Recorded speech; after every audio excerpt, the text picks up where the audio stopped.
जोंनि मानसिफ्रा रंजा बाजा मेल मिटिंआव बाहागो लादों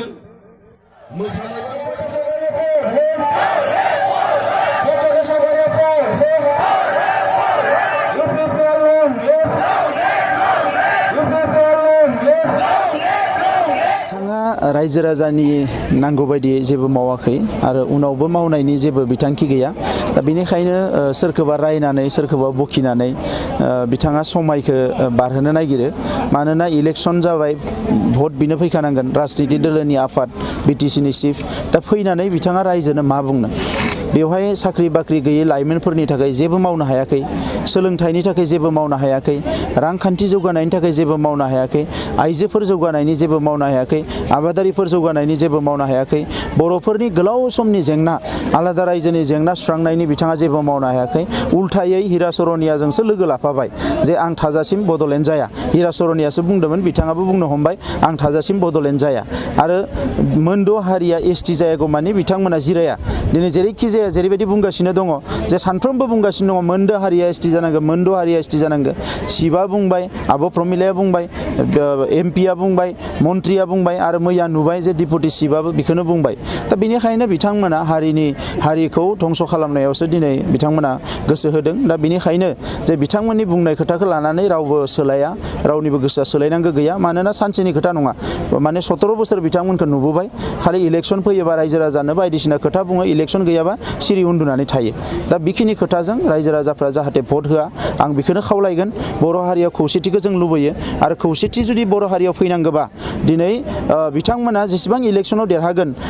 अब्लासिम बिथांमोना खौसे जानाय नङा जेब्ला बिथांमोना जेनगोन अब्लासो खौसे जागोन खौसेखौ जों लुबैयो बिथांमोनखौ जों खावलायहरदो खौसे जानांगौ खौसे जानांगौ खौसे जानांगौ नाथाय बिथांमोना खौसे जानो नागिरा खौसे जानो मानो नागिरा मानोना खौसे जायोबा रायजो राजाफोरनो बिनि बाहागो होनांगोन गरिब गुन्द्रा आइ आफा रायजो राजानो बिनो बाहागो होनांगोन दिनै गावसोरा बांसिनखौनो मोनजादों नालाय दा नंखायनो बिथांमोनखौ फेजेननानै खौसेथिखौ लाबोनांगौ जों बेखौनो लुबैयो एनडिएफबिनि जि जेंना बेखौ सुस्रांनांगौ बेखौ जों लुबैयो बर' हारिनि जेंना सुस्रांनांगौ बेखौ जों लुबैयो आरो बेजों लोगोसे गोरिब गुन्द्रा गासैबो थाखोनि सुबुंफ्रा जौगानायनि मोनसे हाबाफारि लानांगौ बेखौ जों लुबैयो आरो बिनि थाखायनो उरखाव गोरा ब्रह्मखौ जों एबार UPPLनि बिजाथिखौ मदद होदों उरखाव गोरा ब्रह्मआ सासे गोख्रों दैदेनगिरि आरो बिथाङा थांनानै पार्लियामेन्टआव जोंनि हास्थायनाय लुबैनाय उखैनाय गांनाय गासैखौबो सुस्रांनायनि थाखाय हाबा मावनो हागोन दा बेनिखायनो आं बर' आइ आफा रायजो राजाखौ खावलायगोन अलरेडि ज' जाखाबाय बेवहाय खुनु गोनो गोथो गैला BPFआवबो गोबां मानसिया दङब्लाबो बिथांमोनाबो भट होनो रेडि जाखाबाय ओंखायनो एबार माने 90% बर'फ्रा खौसे जानानै उरखाव गोरा ब्रह्मनो भट होनानै देरहाहोनायनि हाबाफारिखौ मावनांगौ आरो बड'लेण्डनि सिमांखौ मोगथां महर होनायाव बयबो आवगायबोनांगौ जोंनि मुंख्लंफोरनि जि सेक्रिफाइस बेखौ जों बयबो मान होनांगौ आरो बर' हारिनि जेंनाखौ अरायनि थाखाय सुस्रांनो बयबो आवगायबोनांगौ आं बेखौनो खावलायो স্যার দেখা গৈছে যে NDP প্রগ্রেসিভৰে তীব্ৰ সমালোচনা কৰি থাকে শাসনে হাগ্ৰামা মহিলাৰী কি ক'ব হাগ্ৰামা মহিলাৰী আচলতে বৰ্তমান নিৰ্বাচনৰ সময়ত জনসাধাৰণৰ আগত ক'ব লগা একো নাই কাৰণ 16টা বছৰ শাসন কৰি তেখেতে জনসাধাৰণ একো কাম কৰিব পৰা নাই উন্নয়নৰ একো কৰা নাই বিভিন্ন জাতি জনগোষ্ঠীক সন্তুষ্ট কৰিব পৰা নাই বিভিন্ন জাতি জনগোষ্ঠীক যি সম অধিকাৰ সমমৰ্যাদা দিব লাগিছিল সেইখিনি পৰা নাই আৰু সেইকাৰণে এবাৰ নিৰ্বাচনত কি ইচ্ছুক লৈ ৰাইজৰ আগত কথা ক'ব আৰু সেইকাৰণে একো কথা ক'বলৈ নাইকিয়াৰ কাৰণে তেখেতে NDP প্ৰগ্ৰেছিভৰ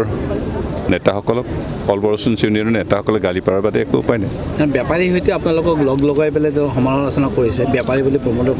বেপাৰী তেওঁ নিজেহে আমি নহয় কিন্তু আমি কাৰো বেপাৰ কৰা নাই যদি কাঠৰ ব্যৱহাৰ কৰা বুলি কৈছে তেওঁলোকৰ মানুহে কৰিছে আমি কৰা নাই সেইকাৰণে তেওঁ এজন মিথ্যাচাৰ ব্যক্তি তেওঁ 16টা বছৰ মিথ্যাচাৰেৰে তেওঁ শাসন চলাই আহিছে তেওঁ উন্নয়নৰ নাম একো কৰিব পৰা নাই কেৱল চৰকাৰৰ টকাহে বিচাৰে একো উন্নয়নৰ আঁচনি প্ৰজেক্ট অনুষ্ঠান প্ৰতিষ্ঠান একো নিবিচাৰে অকল টকাহে বিচাৰে কেৱল বিৰুদ্ধে আপোনালোকৰ স্থিতি নৰম হ'ল নেকি নাই কেৱল বিৰুদ্ধে বিশেষকৈ আমি NDP হিচাপে আগৰ পৰাও তেনেকুৱা খুব তীব্ৰতাৰ বিৰোধিতা কৰা নাই আজিও নকৰোঁ কাৰণ ইয়াৰ পৰা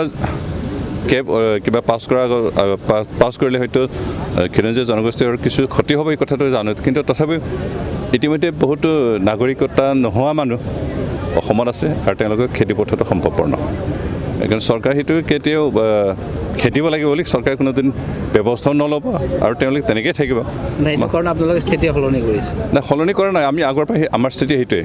আপচৰ স্থিতি বেলেগ কিন্তু আমি NDB হিচাপে এই ক্ষেত্ৰত ইমান মূৰ ঘমোৱা নাই